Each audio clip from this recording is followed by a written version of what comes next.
Hey there, I'm Danny Wilcox. I'm an entertainer in the realms of go-go dance, YouTube, modeling, and adult media. I'm here to explore the world of the entertainment industry through the lens of consumers and entertainers alike. So brace yourself for some deep conversations with unique and talented individuals right here on Keeping People Coming.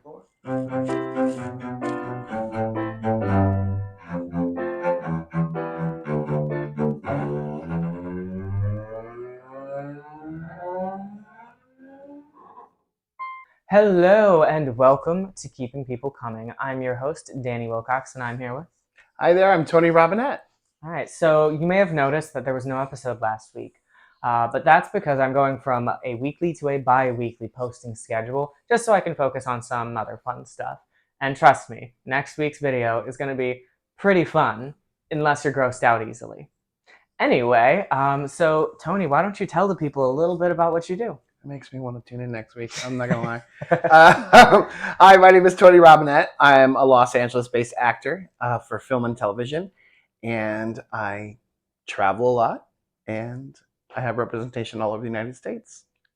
Yeah, and Tony here has worked with a lot of fairly large studios that we're gonna not talk about too much because, as you might have heard, that there's a strike going on. What can you say about the strike right now? So there's two strikes going on right now. There's the SAG-AFTRA strike, which is the actors on strike, and there's the WGA, which is Writers Guild of America, and the writers are on strike. I can only speak from the actors' point of view, but we are striking for fair wages, better residuals, and for those who don't know what residuals are, basically after a project airs, we want to get paid for our likeness and our image. And Danny and I were just discussing it. We think porn stars should also have a guild or a union. So hopefully in the not too distant future, people go, yes. Well, I mean, there was a strip club that unionized. Mm-hmm. I don't remember exactly where, and I don't know how they managed to make that happen. I would assume the club would just end up hiring other people, but if they all did it at once. Yep.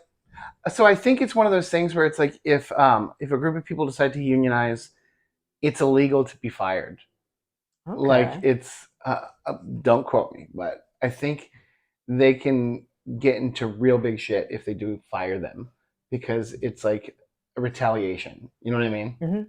So yeah, if people want to be union, I say go for Yeah, I it. actually have a friend who's in a union, and his boss doesn't like it that he kind of calls out his bad behavior, Mm-hmm. like when he's abusive and yells at people for no reason. So keeps getting his hours cut. So he's possibly suing his employer. So Yep. unions can be helpful because they can just give you a fighting chance with your employers. They won't just fire you for nothing. They won't take advantage of you. They won't use AI to recreate your likeness. Nope.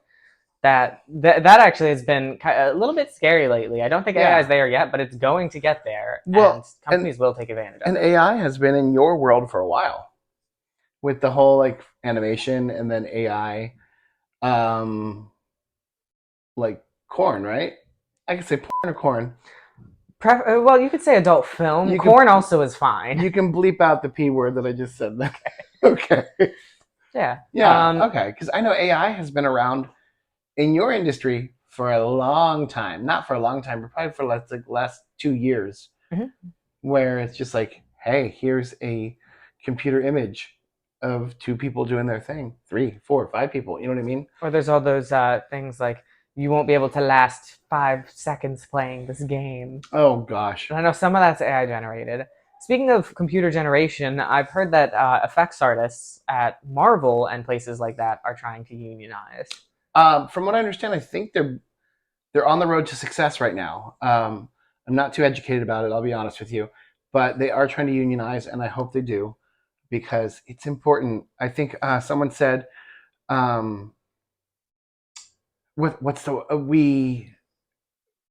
we beg a loan or we demand in numbers or something like that, where it's Hmm. like you have to be a team and you have to like get together and demand fair pay and equal rights when it comes to your work. So, Yeah. So talking about your work, what is it like being on a set, and how does it vary from place to place? um, it's to me it's a day job, so it's like you show up, you come prepared. Probably similar to your industry, you prepare, You prepare you prepare yourself, which is by doing, knowing your lines, knowing your blocking, making your choices. But you have to be open enough to also take direction and switch everything on a dime. So you show up, you're professional, you don't piss anyone off, you do your thing, and you leave. That sounds exactly like what it's Yeah. like in my industry, and I'd imagine something that can be a bit similar is the amount of vulnerability you Hmm. have to show. Yeah. I have had plenty of people I've worked with who say that they don't do well acting because that's really showing their personality. It's they're showing themselves. But when they're being intimate on camera, that can be a little bit of a performance and it's more removed from yourself. It's just your body, which is only one part of you. Yeah. But you do still use your body as an actor. Oh, totally. You have to be vulnerable. You have to make choices, and just like with anybody, you have to know your boundaries, and you have to be willing to say, "Hey, that's my boundary. Is there a workaround?" Um, and sometimes there is. Sometimes it's a discussion. I once had a show, a very popular show on a cable network that I did, and the girl had to take off her shirt. And you knew this at the audition. Like, you knew this at the audition. You knew that it was simulated sex. You knew that it was partial nudity. So it wasn't full nudity, but it was partial nudity. She was in hair and makeup all day, and they said, "Great, we're ready to do your scene." And she said, "Whoa, whoa, whoa! I didn't know I had to take off my shirt." And in my mind, I'm going, "Bullshit! You did know you had to take off your shirt, because when you auditioned, there was a sign in that you had to say you agree to this." That doesn't mean she had to take off her shirt for the audition. Mm-hmm. It just means if you booked the job. And she ended up not doing it, and we waited around 12 hours, and the PA came up to me and said, "Hey, are you available tomorrow?" And I was like, "Yes." She asked her, "Are you available tomorrow?" "Yes." Next day came in, same makeup, same wig, same costume, different girl. They replaced her like that. Because I remember even the director, who was female, basically said, "Hey, this is part of it." And she was like, "Well, I didn't know." So she wasted all that time, and it's because she didn't. Well, that's a part of being prepared. Yeah, part of being prepared and part of not setting your boundaries. She should have told her agent or manager, "Hey, I'm not comfortable doing this." Instead, she screwed over relationships, like casting director, possibly even manager or agent. She got fired, Mm-hmm. basically. Time is money, and she used up a lot of time, it sounds Exactly. like. And I mean, that one, I had to mime like I was jerking off. You know what I mean? It was like, cool, let's do it. Yeah. I was Well, either really good at it or I was really bad at it. I got the part. So I'm gonna say you be the judge. Find that scene and tell us in the comments. exactly. Um, Speaking of how directors sometimes will, well, kind of related, directors sometimes will push their actors in a certain direction. I feel like in the past that's been more extreme with boundaries. Hmm. A specific instance that I know a little bit about because I'm just close to a lot of cinephiles is Shelley Duvall. I'm Ah, sure you know exactly what I'm about to mention. Shelley Duvall in Stanley Kubrick's The The Shining. Shining. Yes. Yes, and now she's nuts. Yeah, I'm wondering if that actually had directly to do with it. I don't know enough about her perspective, yeah, but I know that he really pushed her in a lot of ways. He terrified her yeah. in so many scenes to get the performance out of her. And it did get a performance, but is it worth the cost? And that's actor to actor. Um, Part of me hopes she knew what she was signing up for. Part of me hopes that she had the pep talk of, "Hey, this is going to be an intense time, and I just want to let you go. Here's your safe word." You know what I mean? If Mm-hmm. it even existed back then, you know. We know she wasn't unionized then. Yeah, but it's interesting, And Shelley Duvall just recently resurfaced. I remember Mm. she was in the Dr. Phil show like a while ago, because she like exiled herself from Hollywood, and everything, and we miss her. We miss her greatly. But yeah, I think boundaries are super important, but I also think in that kind of situation, pushing to get what you need also helps, but there needs to be an understanding of like, Mm-hmm. hey, this is going to be uncomfortable. Have you ever been in an uncomfortable position? Never. Now, I have very flexible boundaries, Yes. and before scenes, very often people will ask, what are you okay with? What are you not okay with? Yeah. There's only really been 2 instances where people have directly violated what I've asked them not to do, and that was do not slap my face. And did you speak up? I did. The one time I waited until the camera stopped rolling and we took a break, and I was like, hey, I told you not to do that. The guy was just kind of like, oh, I smoked weed, I forgot. I'm like, no, you didn't. That was a power play. But I didn't want to like, great, this is one. But I didn't throw a fit. I just will not be working with them again. Yeah. Well, maybe. You'd work with them again. That particular actor died of a heart attack. Okay. So, now I'm gonna Google who was the corn performer. Yeah, you could probably find it pretty easily. And from what I've heard, he actually was generally very nice. I think he just had this internal desire to be in charge, and like the whole scene was kind of like that. It was meant to be a very dom thing, like an alpha dom. and it was rough. They were very rough, which I'm fine with, but I just did not want my face slapped. No. The other time, exact same thing. I told them, please don't slap my face. I don't like that. I don't like that on camera. In this scene, though, he did have me suck my thumb, which, fine by me, whatever. It's a scene. It's a fantasy. But he did that, and then after the cameras went off, he was like, oh my gosh, I'm so sorry. It was just in the moment, like, can you please forgive me? I was like, yes, because you're actually apologizing. And you're you realize you did it. Yeah, not just like, oh, my bad. It's like shoving something off a table and going, oops, like, you're not a cat. And can I say, I love what you just said. Because you probably glance over it really quick, but I read into it so much. I love that you said the other actor, because I want to make sure from a mainstream perspective, we do the same thing. We literally do the same thing. It's just a different genre. You know, I had a great conversation the other day with another actor in your industry here in Chicago, and we discussed this. We discussed how it's like literally similar, and a lot of people don't get it, and a lot of people have the stigma of you're just a sex worker. No, he's an actor. And it's like you just do something else. Clowning is an actor. Drag queens are actors. Corn stars are actors. They're actors. I'm an actor. We all do the same thing. We just all have different boundaries and different genres. Yeah. So I've had a lot of people come up to me and say, like, oh, in this specific scene, like, the chemistry and everything was just so real. You're so into it. And I just kind of turn to them and I'm like, yeah, I was so into it. And that's when I knew, like, I really was good at making this performance look realistic and look intimate, because I do care about it as an art. I know a lot of people don't necessarily see it as an art, but it is. It's a performance just like anything else. Exactly. There's a script. Mm-hmm. It's long days. The script often is given to you, like, you show up on set and it's like, all right, we're going to start filming in 30 minutes. Here's a, like, 6-page script. It's usually, like, a lot of pictures. If there is any talking, the least I've had talking in scenes is no lines, of course. The most I've had is a scene that never aired where I meet this guy and he's supposed to be a fertility doctor who replaced the samples with his own. So now he has a bunch of illegitimate children, and I'm one of them. I found him on Grindr, and he's like hot and heavy, ready to go, and I'm just like, so I think you're my father. And then we go at it anyway. Well, that's the other thing, because the work you've done in the past, and maybe studio work, because I don't know the difference between studio work and all that stuff. We've talked about it briefly. Mm-hmm. But yours, because of your body type, your age, is extremely fetishized. So, correct? Yeah. And so, how does that make you feel? Like, because, like, I'm a big boy.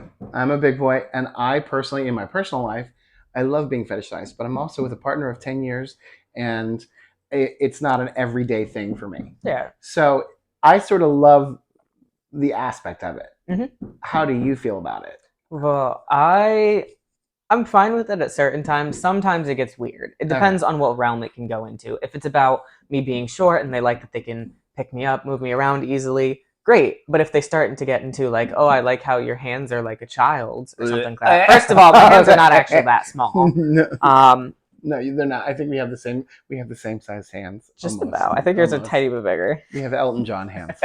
But I actually knew this couple. It was a ginger and a black man, and they said they bonded because they both felt fetishized. And me and my partner, we don't quite have that same thing, but Yeah. when they said that, I realized that that really is a big thing, especially within the gay community, Hmm. and more so for women than men. I guess I feel like straight men aren't fetishized as often. Big boys are fetishized. That is true. And That's so are definitely small true. boys. Absolutely. I do get people who are very tall who Hmm. contact me. They're just like, oh yeah, I'm super tall and I'm super well endowed, and I just really like short guys and I've seen your stuff. Or I get really short guys who are kind of like, I feel empowered after seeing your work. And it's weird to see myself as a role model for this, Yeah. but it kind of happens. I did want to go back to boundaries a I little love it. bit. Sure. Have you ever had instances on sets where you felt like your boundaries are being stretched or pushed?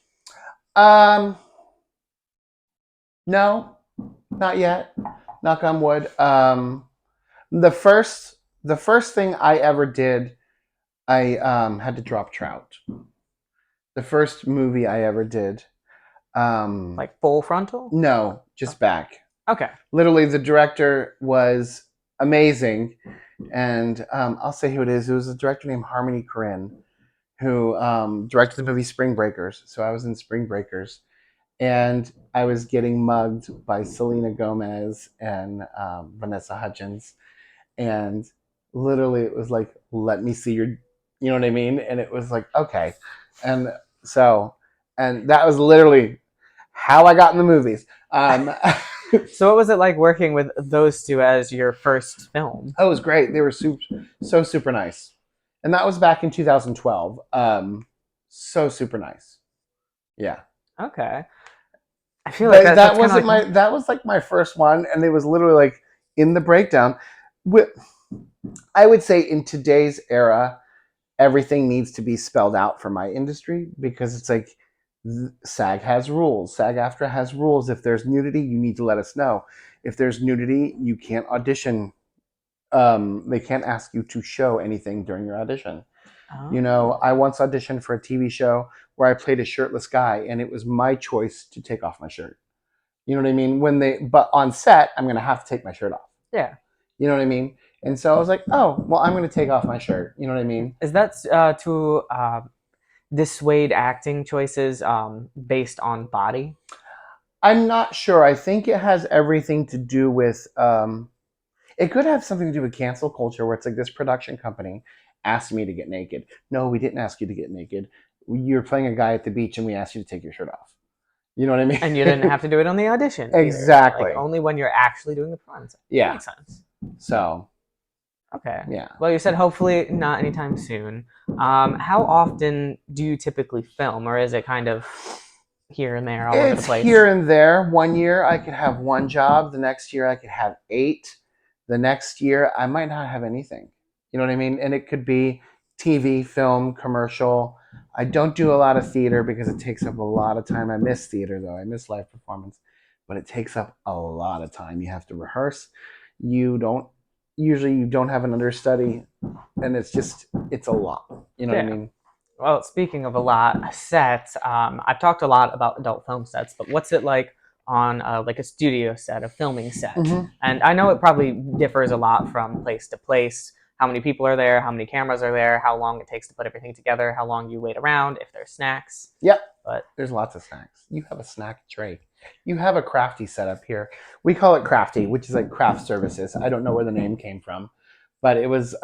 He has an entire snack table here, and I think it's his personal snack table. my roommate's a stoner. Okay, it makes sense. So it's a stoner snack table. Um, no, so on a film set, and hopefully in the same world as you, everyone has a job. Everyone has a job, from the person checking you in to the person bringing you your clothes to the person who flickers the generator on so you have air conditioning in your trailer, to the cameraman, to the director, to everything. Everyone has a job. Everyone stays in their own lane. So there's definitely like a chain of command. If I want something, I ask someone who asks someone who asks someone, and it goes down. And because everyone has a job, that means professionalism has to happen. Like, you have to show up prepared. You have to be ready. You have to be on time. You know, when they say jump, you don't say how high. You go, okay, I'm going to jump. Was that good, or do you need higher? You know what I mean? And they'll direct you. Mhm. Um, people are on timelines. One of my acting teachers gave me the best thing I've ever heard in my life. You want motivation? The camera crew and the techs and the sound crew, they're about to go into a meal penalty. Just get it done. Okay, Like, that makes a lot of sense. you know what I mean? Like, here's the reality of it. We're on a schedule. So we can't wait for you to prepare. You should have done your homework before you got in front of the camera so you can figure out how to turn it on. That doesn't mean you can't take time to prepare. Mm-hmm. That doesn't mean you can't go, hey, wait 1 second. Let me get into this. Okay, I'm there. You know what I mean? Yeah. But you just got to be ready. Yeah. Are there typically a lot of lights on you? Lights? Mm-hmm. Yes. Because that's something I feel like really impacts what it's like being on camera. Yep. If you're, like a low light setting with a camera, the video is not going to turn out as well, of Yep. course. But I feel like when a lot of people get into anything that's filmed, that's what really makes the difference. It's not the weight of the camera lens on them. It's just all those glaring lights because you can't really see as well what's behind it, Yep. and it makes everything just feel just so real, like high definition. So physically, you have a shit ton of lights on you. You have audio guys on you. It's probably freezing cold in the on set because they have to keep it cold for the technical aspects.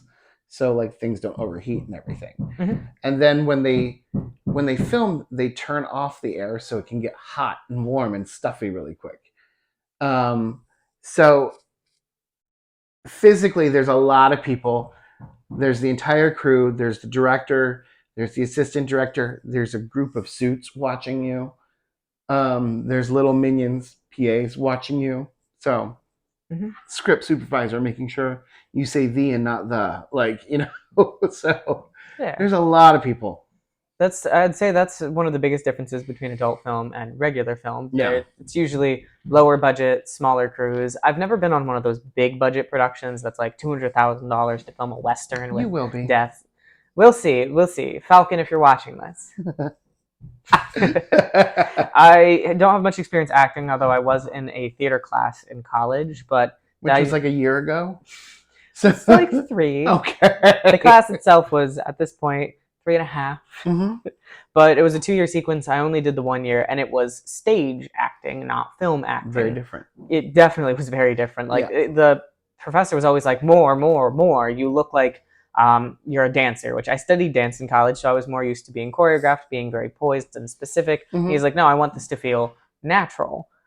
He also did have a dance background, but I had no theater background, and everyone else in the class did. All of them, but I think one other person were theater majors, so this was like what they wanted to do. Yeah. And I cared much more about film. When I was younger, I always wanted to be an actor. And as I got older, I realized that wasn't exactly like the dream I thought it was, because I know it's an industry that's very, very difficult to get into. Yeah. Adult acting, of course, is as well, especially now. It's very competitive. Yes. But film has always had this like at-home indie component to it. Yeah. Have you been on any of those sort of productions?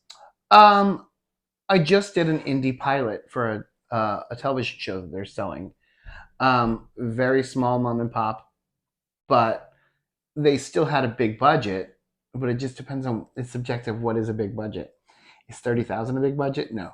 You know what I mean? I think I don't know what the SAG low budget is, but I think it's something like 50,000 is like a low budget.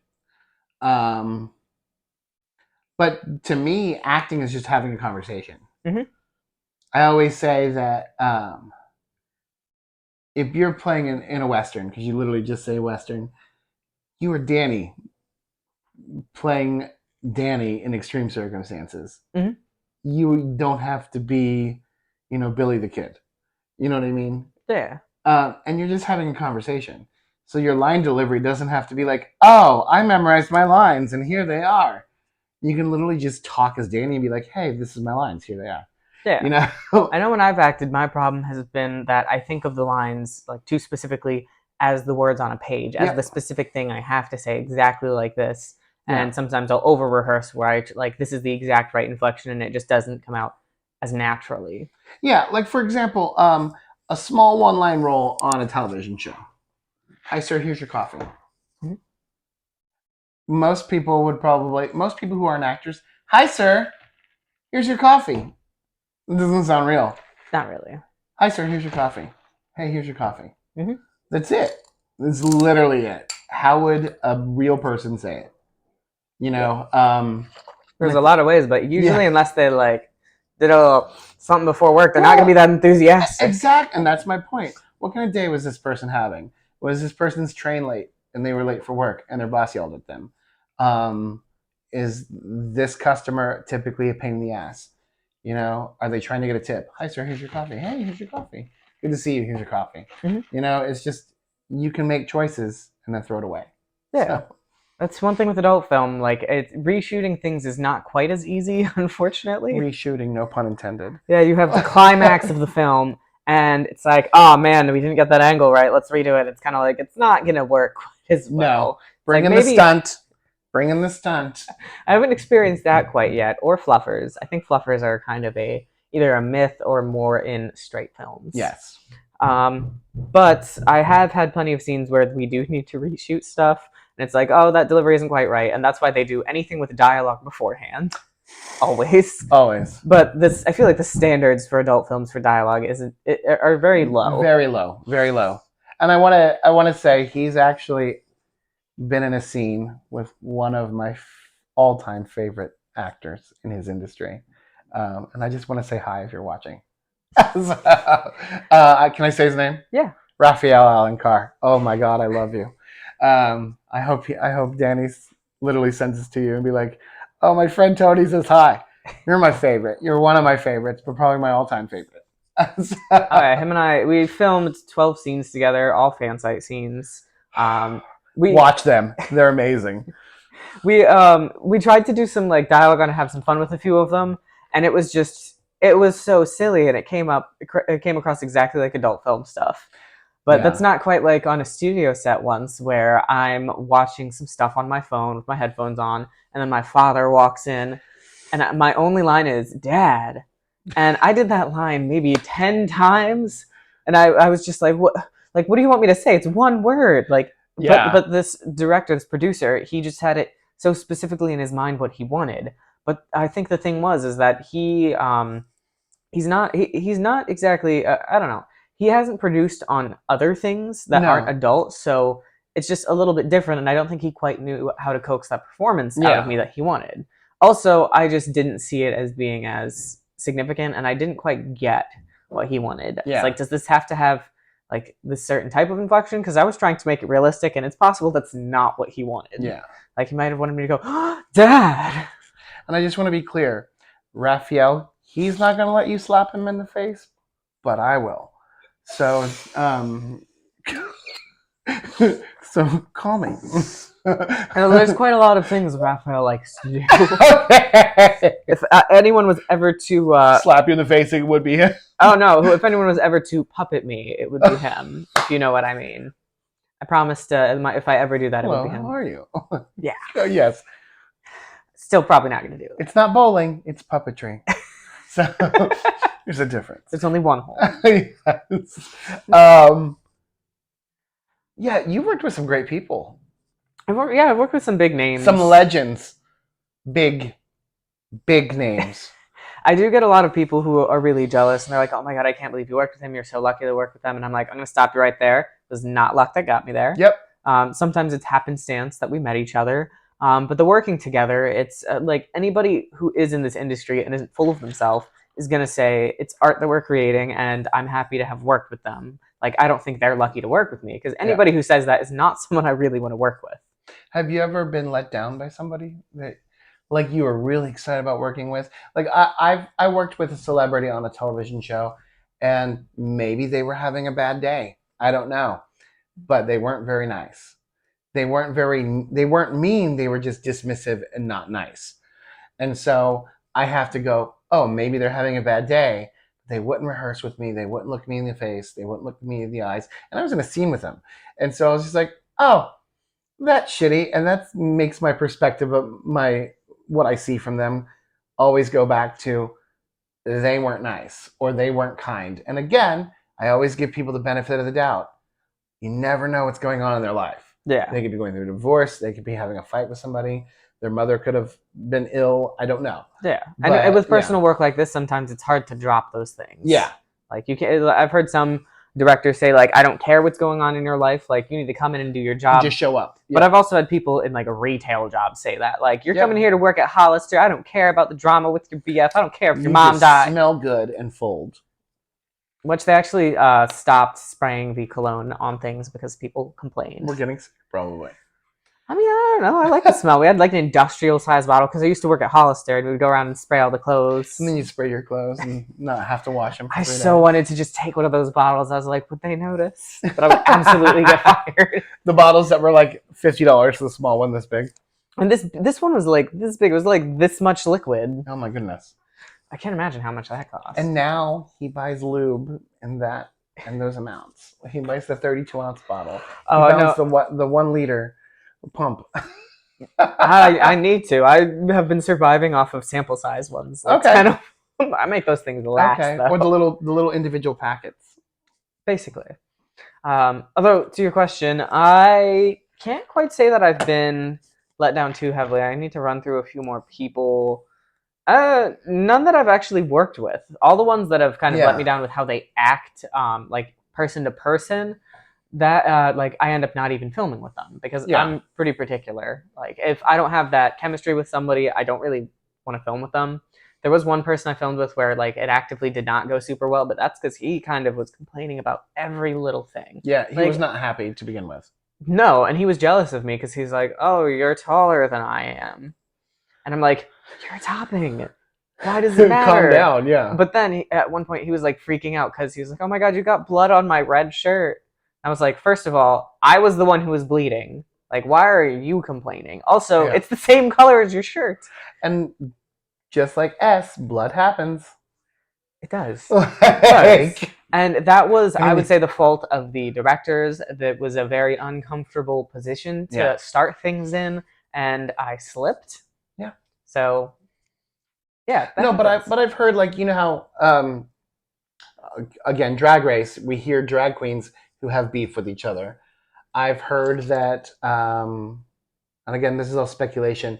I think I heard hearsay that like Johnny Rapid and Diego Sands didn't like each other, and they were like in a turf war because of ego. And so I'm wondering if that happens with your industry as well. Absolutely. Yeah. But it's more often that somebody will just unfollow you out of nowhere, and then if they see you in public, it's and they pretend they don't. You're see like, I know her. I know her.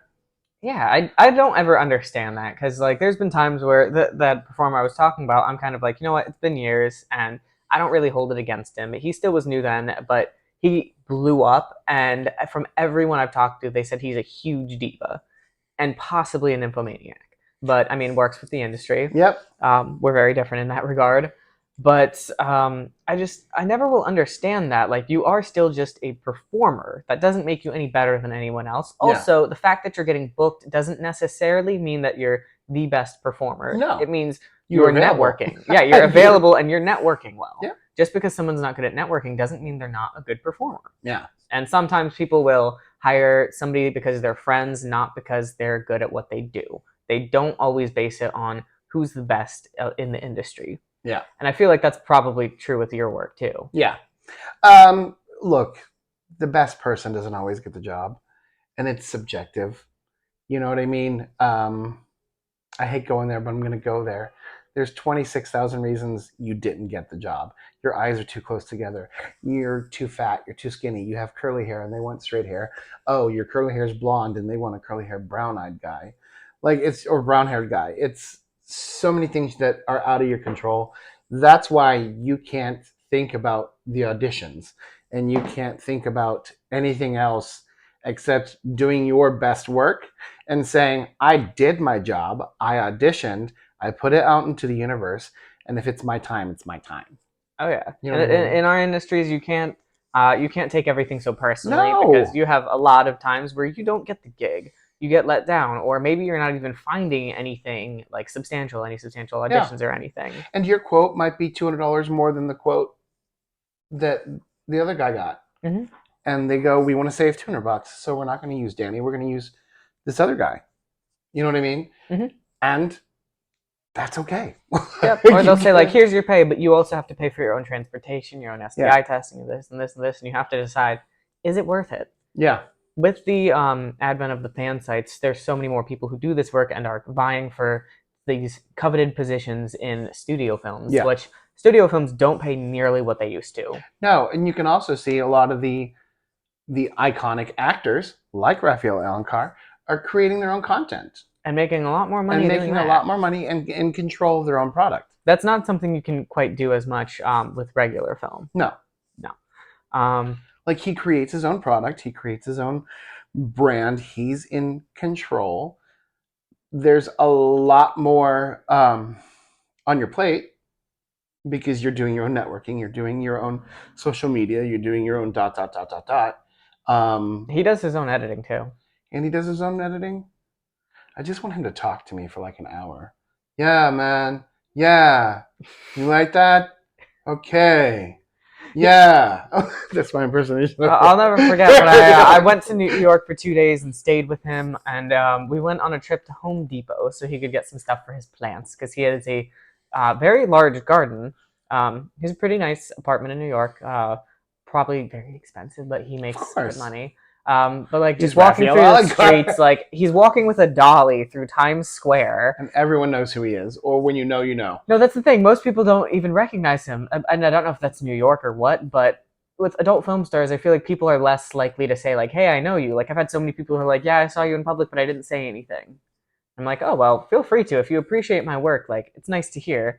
But the thing about this, like he had this dolly, he's running over people's toes because he's yelling at them to move, and they're just not moving. But then, like at one point, a tour bus came by with like the sideways seats right across from the Rockefeller Center, and he just grabbed me and started kissing me for the tour bus.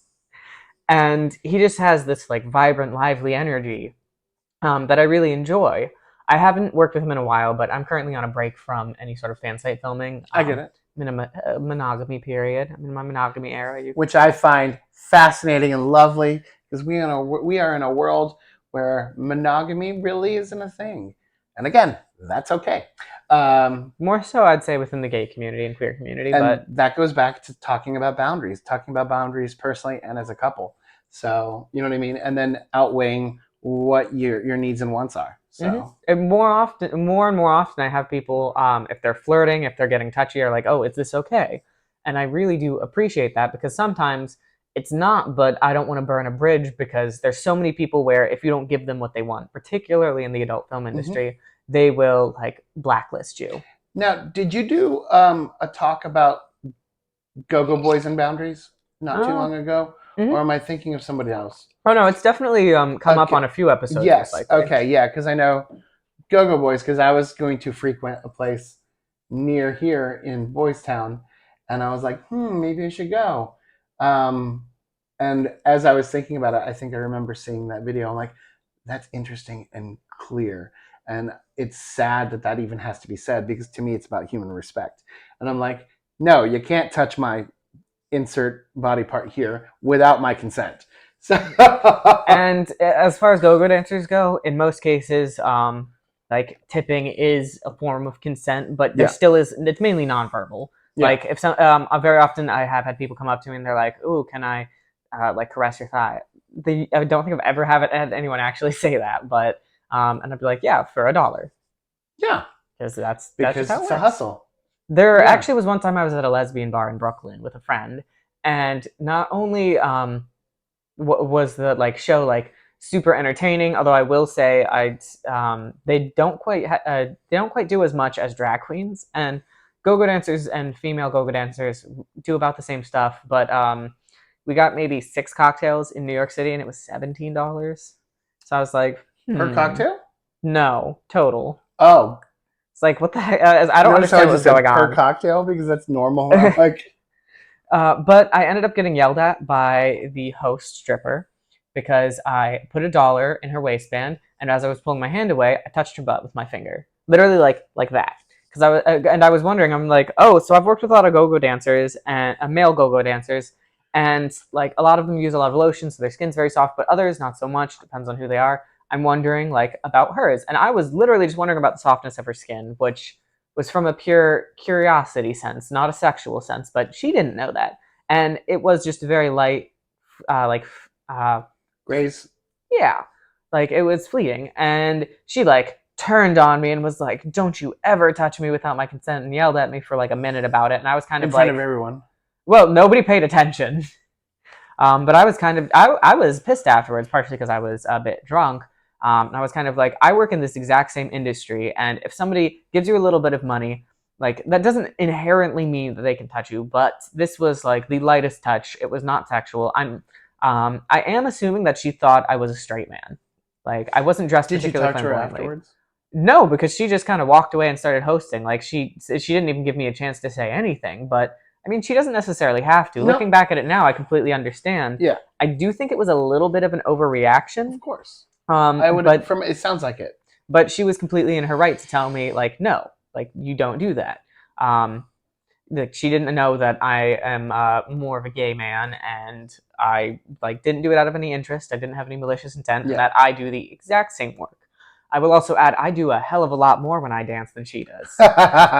Now, adding on to that, so in my world, for intimacy scenes on set, they now have what's called intimacy coordinators on set. People who are trained to be like basically be a voyeur to make sure everyone's behaving. Do you know what I mean? And to talk, it's like, okay, you're gonna kiss. Are you okay with it? You're consenting. You're consenting. Great. So they're like the middleman, and then they talk to you about, here's how to position yourself. So, it looks real, but at the same time, your no places don't touch. Yeah.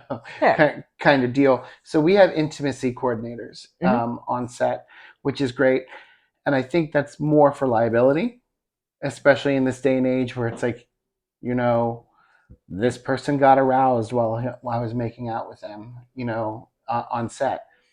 Yeah, but you were in a sex scene, it's like arousal happens. And the other person should have said, "Hey, wait, I gotta stop for a second." You know what I mean? Yeah. So we have intimacy coordinators, which is really cool. I don't know if you've heard this. I was almost in an indie film about like a gay romance in Italy, and I was initially supposed to be like the lead role. And I even told this director, like, you're only wanting to cast me as that because you have interest in me.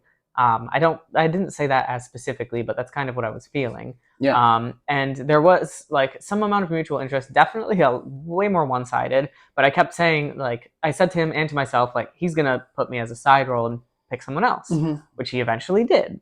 Because you didn't take his advances, probably.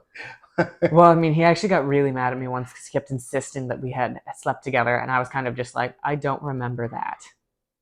Because I did sleep in his bed with him when I visited, and he has like a $15,000 mattress. It was so comfortable. So I'm assuming like maybe some stuff did happen, but I was barely even awake. Yeah, you were in Twilight. Yeah, and he was getting mad at me, and I'm kind of like, you do realize that this looks bad more so on you. And then the next time I saw him, like we had my whole role, which was sexual comedic relief. I was fine with it. It was like a little cameo. But he kept making more advances and kept insisting like, oh, like you want it. And I'm like, I am in a committed relationship where we do not like play outside of my work at this moment. Like nothing can happen. And he still kept pushing a little bit more. And then it came out that there had been some stuff between him and the guy he had chosen to be the lead role. There definitely does seem like there was some other stuff going on with that guy. The director accused him of being on certain substances that affected his behavior and made him a liability to customs. But that guy said it was a lie, and that the director made all sorts of unwanted advances, always was a little bit too flirty. Like anytime he talked to him was like, oh my God, you're so beautiful. Hey, handsome, you should come over to my place so we can go over stuff for hours every day. And like he got angry when he wouldn't do it. Creepy. Yeah, and both of them were like saying things at odds with each other, and I was kind of just like, you know what? I've already been having some hesitations about this, so I'm just removing myself. But I did talk to the like lead actor and told him about my experience and was like, I don't think you should like send another mass email yelling about this. Like it will make you look bad. I think you should try to talk to people like nicely and like I will vouch for you, but like you don't misconstrue what I've said. And then he just went back and sent an angry email like, oh, Danny said this director is manipulative and abusive and all this. And I'm kind of like, that's not exactly what I said. Like you took away all the nuance and like badmouth my name and so I just kind of bowed out.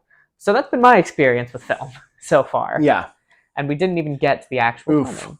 The director also kept, like for promotional reasons, kept wanting to really push that I put things on my social media, but wasn't including me very heavily in any of the promotional materials. Yeah. Because he saw value in your social media and not you.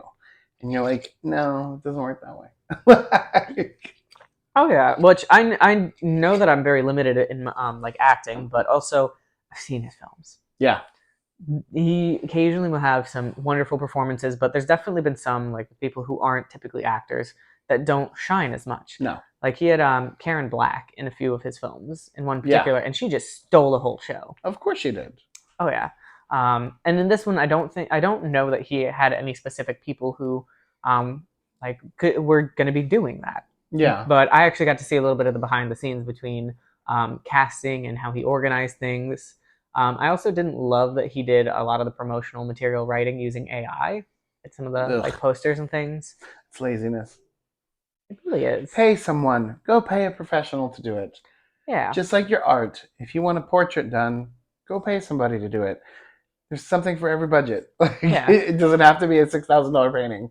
It could be a $300 painting. Which actually gets me to another point I kind of wanted to talk about that we've touched on a little bit here and there is egos. We all have them. And in the performing arts, they can very often get inflated and run rampant. Have you worked with any people who just have egos that are a bit too big for their britches? Absolutely. But you learn how to just gloss over it. My opinion about ego. I personally, like I said, we all have egos. I have an ego. You have an ego. We are all cocky at times. Like it happens. It happens. And I think that comes from a place of knowing our value.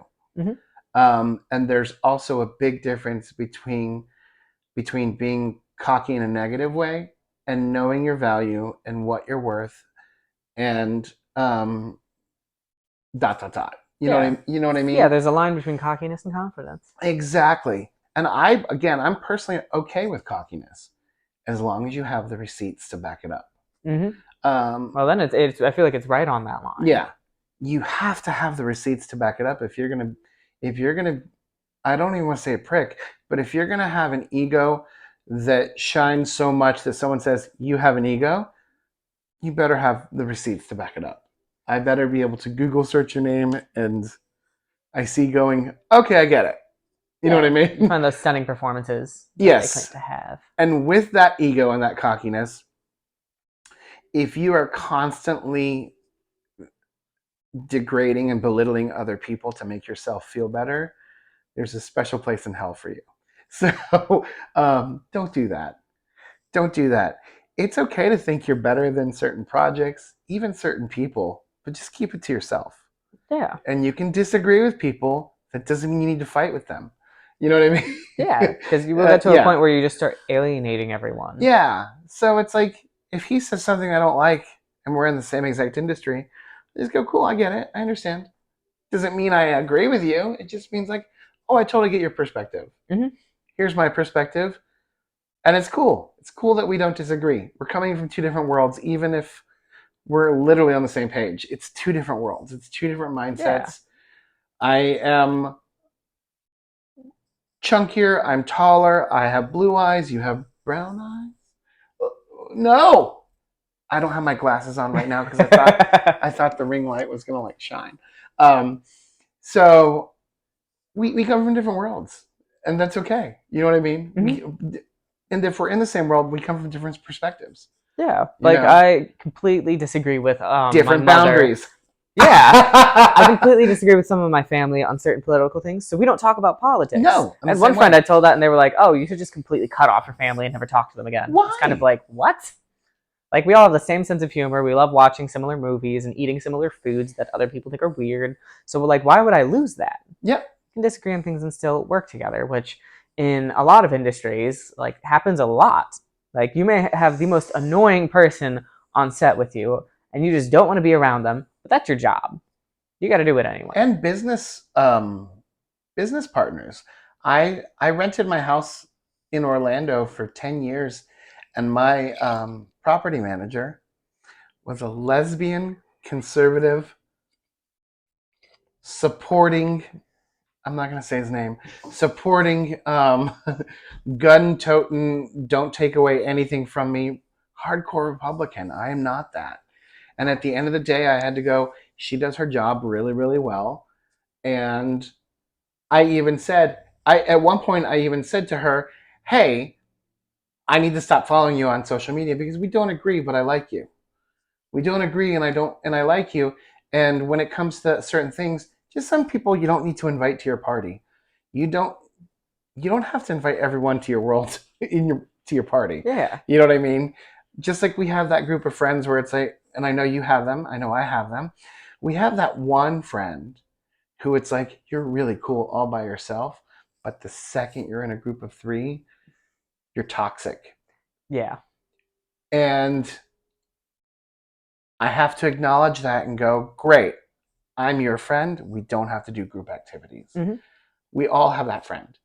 And we might be that friend to other people for all we know. Oh, you know yeah. what I mean? You know what I mean? I definitely know I am. So, and it's okay, you know? Mm-hmm. So. Sometimes I've noticed, though, with in those circumstances, particularly in a professional environment, some people take it a little bit too far and they pretend that they're like best friends and they really love this person, but the second they walk away, they're just like, oh my God, I can't stand them. And other people were just thinking that they're It's besties. very Los Angeles. Yeah, I can't stand that. I'm kind of like, you don't have to like overtly show your dislike of someone. No. But like, why would you pretend that you like them? Because that's Why gonna are they make in your world? Yeah. Well, I mean, if you work directly with them, you can at least be cordial. Yeah. Like you don't need to put on a front. Just be real with people. That's mostly what people like, and that doesn't mean going up and being like, "I think you're a total fucking bitch, and I think you should get fired." Like, Yeah. maybe at some point you are gonna say that, but you don't need to. You can just say like, well, just say what you need to say. Yeah. Do your job. Do your job, exactly. Speaking of doing your job, I saw you this past weekend Yes. doing a gig, and you were fantastic. Thank you. He was doing some promo for a local place, and you got to work with another icon in the industry. And I remember sending you a picture, and you looked like a kid in a candy shop. Was this person nice?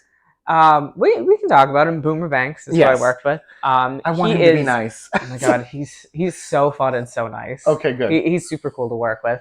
People kept kind of like freaking out a little bit because they're like, "Oh my God, did they all consent to what's happening?" And I'm kind of like, we are playing like adult film star Twister. Yes. Like we were playing Twister, and the performers had different colored shorts because those were meant to be other colors. The first day, people were touching us and like stuff, and that was fine. But like the host always asked beforehand, "Is everyone okay with being touched? Are you okay?" Like all this. The second day, I don't think the hosts knew that they could say that and get people to actually do that. So there was almost this space between the it's like a disconnect. Yeah. But the performers, we were still all over each other. Like there's one picture where they had said right hand green, and one of the other performers just grabbed my butt because I was wearing green shorts, and the audience loved it. Yes. But we did have those boundaries set beforehand. Yeah. We didn't make anyone uncomfortable, except the one time I think anything happened was when the games were going too long. Some of the either the host or some of the performers would go through and knock people over to get them out. And one guy got so pissed. But, I mean, he didn't say anything. I could just see it on his face. Yeah. Because he was like, oh, I wanted to win. But everyone got a prize, so... Well, so one of the things I'm noticing... So we're in Chicago right now. And Chicago, they like their games. They like their games, whether it's Connect 4, Jenga, darts, trivia. It's a very competitive... It's very competitive in everything. Almost laughable competitive. Would you agree? I would. Where it's like, okay, cool. Like even karaoke is competitive. It's like, got it. And it's Chicago, the nicest gay community you'll ever see in your life. It's very community. I'm sure it has its share of toxic issues, just like every other community. There are cliques every now and then. Cliques every now and then. But in general, I would say fathoms above any other place that I've been, like community-wise. But I noticed that's one of my observations. I've made 2 observations about Chicago. Oh. The community is amazing. And the other observation, there's not enough late night food places.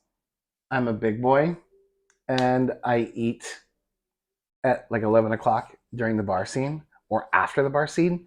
And you can walk 6 blocks and there's nothing. You can walk 10 blocks and there's nothing. The only things that are open are like a 24-hour McDonald's, Burger King, or something like that. Or some like diner that you know is going to Yes. give you diarrhea. But even that's better than nothing. I'm like, where are the tacos? Where are the kebabs and the gyros? And where are the hot dog stands? The taco trucks, you know? I think that's actually a more recent thing. Ever since the pandemic, Yeah. a lot of things just Shut closed. down. Yeah, I feel like a lot of industries really have changed though. Yeah. I mean, take me for example. My OnlyFans started in March of 2020. You blew up. You literally blew up. I started in studio work before that, so I got a little taste of what things were like beforehand. But and the industry definitely has changed. How would you say that like the film industry has changed? Um, so one of the best things that has happened, and this is subjective, and I hated it at first. Pre-pandemic, we would literally have to audition in person. This is Los Angeles specific. We would have to audition in person for everything, which basically means if you had a day job, the typical audition process was at 4 p.m. on a Monday, you got an email saying you have an audition. With agents and managers, oftentimes the only answer was, got it, I'll be there. And you had to show up. 4 p.m. for a 10:30 a.m. audition. The next day. The next day. They didn't care if you had a job. They didn't care if you had a day job, whatever. You showed up at 10:30. And so your job had to be flexible or disposable. And you showed up. Mm-hmm. And then if you had a callback, which was a second audition for the same role, might have been a different day. Same thing. So you had to pick and choose, am I going to make money today at my day job, or am I going to go audition for an opportunity? And if you didn't audition for that opportunity, there's a chance that your agent could go, hey, not a fit, bye. And then they would they would fire you, and then you'd be looking for another agent. And then you would literally be driving across town, 45 minutes one way, 45 minutes the other way. So an audition would take, on average, maybe 2.5 hours out of your day, and you're only auditioning for 5 minutes. But that includes travel time and everything. Nowadays, it's all done just like we're doing here. A camera, you do your thing, you edit it really quick, and you send it out. And you have a window. It's like, this is due tomorrow by 7 p.m. Great. So I can do this in 5 minutes. I can do this in 3 o'clock in the morning. I can do it whenever I want. I find someone to be my reader, someone to be my partner. I can have them on another device reading from their home. So I personally like it. I hated it at first. Yeah. Because I'm the kind of person who schmoozes when I walk into a room. Hey, how's it going, Danny? Good to see you again. Yeah. How's the boyfriend? Fantastic. Let's do this. And then you do your thing and you leave. You know what I mean?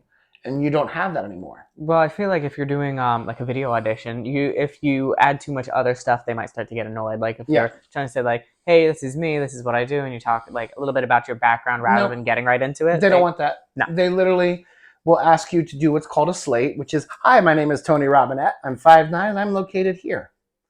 Or sometimes they won't even ask you to do that. They'll just say, "Just go right into the scene," and you do it. You upload it. And it's gone. It's done. Mm-hmm. On to the next. Oh, yeah. I prefer it. And because of that, I live in Los Angeles. I have representation for acting in Chicago, New Mexico, Texas, New York, and Atlanta, as well as Los Angeles. So, okay. And that's why I come to Chicago so much, because I have an agent here. And because I came here I think May 21. Yeah, May 2021, I came here for the second time ever in my life. And I loved it. And I'm like, I'm going to get an agent. And I think that's when I met Danny, because I either met you in May 21 or October 21. Because we saw each other on an app. And I was like, hi! And then we realized we weren't compatible, and that's okay. Let's be friends. I wish more people would do that. Yeah, and we weren't compatible in many ways. So, So it's like, let's be friends. You know what I mean? And then my partner and I came here for Halloween in 21, and we freaking loved it. And now I'm here 2 years later for Market Days. Hmm. It's Do my you really first do any Market Days. filming in Chicago? Because I feel like there's not a lot of studios. I've auditioned for films. I've auditioned for television because there's 3 major shows that start with the word Chicago on television right now, and they all film here. So I audition for those. I don't get many auditions out of Chicago, but the auditions I do get are big Okay. for Chicago. Okay, that makes Yeah. sense. I know there's not really any like adult film studio stuff happening here. Yeah. Like that all disappeared years and years ago. But there are a lot of performers, which is why I personally would like to open a studio if I ever have the capital and everything. I think Yeah. it'd be a lot of fun and be a great way to engage with this industry in a more background sense. Totally. Like I really do want to. I do feel like when you work in an industry, particularly anything with film, if you're on film, you still pick up some of the behind the scenes stuff. Yeah. With adult film, maybe a little bit more because of the working from home stuff, the fan sites where you actually do your camera work, you do your lighting, you do your own editing. Unless, I mean, you pay other people to do that, but I only know a few small people who do that. And this is a very large hub, so you have all these other iconic adult film stars who are coming in to do meet and greets, and they'll go to a club and host something for 10 minutes. You know what I mean? Oh yeah, that's why Or even Boomer though I've Banks never doing Twister. Yeah, I met Raphael at Charlie's after the Grabbies in 2022. Yeah. I didn't even see him there. I was not a part of the ceremony. I was not nominated. I wasn't nominated this year either, but I was one of the trophy boys. But he was at the after party, and like I think somebody was like, "I want to introduce you to someone," and they just kind of like pulled me over to him, and he just immediately grabbed me and was like, "We have to film together." And you're like, "Gee, let me think." Oh yeah. When I did come to his hotel to film, which you can find probably hundreds of videos with this exact same floral like background, Yes. because it's like the host hotel for the Grabbies for IML, and I think there's something else. But that actually I feel like happens quite a lot in entertainment. People just kind of see someone, get a quick sense of them, and they're like, I want you for this. Yeah. Well, while I've been here, I also had a really great conversation with somebody who I expected not to be as nice as he was. Mm. I had like a 6-minute conversation with Austin Wolf, and he was the sweetest man in the world. Hopefully you have that same like experience with him if you have talked to him. Well, I did the Twister booth for about 15 seconds. Okay. Super sweet guy. Super sweet guy, super nice, really fucking smart. Like, you think of Austin Wolf and you think of someone who like breaks people like him in half, and just the nicest guy. And we talked about the same thing, how it's basically this industry is the same identical industry as mine, and a lot of people don't get it, and it's okay. It's okay if you don't get it. You know what I mean? Well, I feel like in both industries, another thing we haven't quite talked about, and we're running, I think, a little heavy on time, so we're going to wrap it up shortly, is respect. A lot of people don't really respect adult performers or actors. Yep. Like, unless you're working on big productions, which for the adult industry still is. I know a lot of people who are like, yeah, I know like performers by sight, adult performers, but I can't name any of them because they just they get into a certain mindset and they like consume the media and then turn it off. Done. Don't care. They don't engage with it. Then you have the people who are like super fans, which is. I think I'm on the cusp, because I think I proved that to you the other day when I started listing out names. You're like, oh damn. A little bit. So no. how do people usually respond when you tell them you're an actor? A few different ways. To me, it's more how I react. When people ask actors what they do, I find ask me what I do. So what do you do, Tony? Oh, I'm an actor. That's what happens. People are apologetic about it. People are apologetic about being an actor. Don't apologize for what you do. You know what I mean? When it's like, hey, what do you do? Oh, I'm an actor. Oh, really? Have you been in anything? Absolutely. This is what I've been in. And who cares if you haven't been in anything? You don't need to prove anything to them. Yeah, I'm hustling and I'm making great connections. Yeah, but have you been anything? Yes, I have. It doesn't have to be mainstream. Mm-hmm. Um, yeah, there's sometimes there's not a respect, but we have to sort of demand it. I always tell people, I go, what do you do? Oh, you're an accountant. That's a great civilian job. And I will literally say that. That is a great civilian job. Because one of my biggest pet peeves, and I usually won't say anything about it, but when people are like, yeah, but what's your real job? I hate that. I get that so often. Because here's my response to that. This is my real job, and I Or probably they're make like, more than you. oh, like, or you tell them what you do, and they're like, oh, and that's it, nothing else. I'm like, I mean, sure, there's Yeah. some side hustles, but like, this is my main gig. And I honestly sometimes do want to say, what do you mean real job? I make more than you. This is my real job. I will never say that because I won't be that disrespectful. But I will say, no, it's my real job and I make a really damn good living off of it. Oh yeah. You know what I mean? There's more involved um, than just performing. I also teach, I coach, I have residuals coming in. Um, I don't go to a 9 to 5 clock in, clock out job because it's not my world. Nothing wrong with that, but not my world. Mm-hmm. So I'm just gonna pause for a second. This is my roommate again. He's coming back from an interview. oh, nice. I think at Olive Garden. Nice. He also was going to be interviewing at Nando's. Nice. That's the one I want him to get. Wait. We'll just keep going. I did have a few specific questions. Okay. What is the most fun you've had on a set? Most fun I've ever had on a set was trying to think. I would say the most fun I've ever had on a set was I worked with Neil Patrick Harris on a very popular show, um, and he was super nice. I would say that was the most fun because it was my very first real TV job. So much super fun, so super fun. I was nervous, and the cast was just like, "Hey, cool, let's go, have fun." Well, you know what I mean. Yeah. I would say that was a blast, and then the other one, um, surprisingly, it was a lot of fun.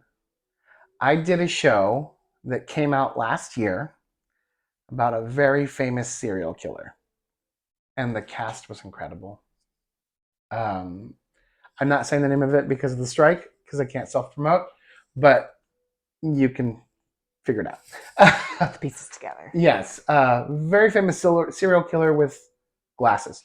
There we go. And the cast was amazing, and I remember, and I got hired because I looked a lot like the actual real guy in real life. And one of the stars, she looked at me. She was staring at me. She was staring a hole through me, and I thought I pissed her off or something. She was like, "Baby, I'm sorry. You look just like him." And she goes, "That's why I'm looking at you. That's why I'm staring at you." And I laughed, and I was like, "Okay, that's funny." You know what I mean? Yeah. So yeah. So, to finish off, I have, I guess, two questions. Okay. So, what do you do with your work to keep people coming? So people is defined for me as the buyer, which my buyers are casting directors, agents, and my manager, my team. Mm-hmm. So what I do to keep people coming is I stay professional. I stay professional. I stay ready. I am constantly learning, constantly educating myself, and just being kind. You got to be kind. Yeah. Yeah. All right. So then, do you have any final remarks for the people about what you do, about anything at all, anything we haven't talked about? I will say my final remark. Remember, our industries are the exact same. Don't define people by a stigma. So sex work is work. A lot of work. He's an actor. I'm an actor. Just two different genres. Yeah, if any studio execs who actually are complying with the like rules of the strike and are actually treating actors fairly see this and you want to hire me, let me know. Yes. So yeah, I say get rid of your stigmas, get out of your comfort zone, and treat people with respect, and open your mind. And would you like to plug any social media? Sure, you can follow me at the Tony Robinette on Instagram, or TonyRobinette.com. But follow me on Instagram. I'll follow back. Yeah, and you can find links to some other websites on your on your site, right? Yeah, go search me on IMDb. You can see my reel and everything I've done. Yeah, let's Definitely connect. check it out. All right, bye guys. Bye. Keep coming.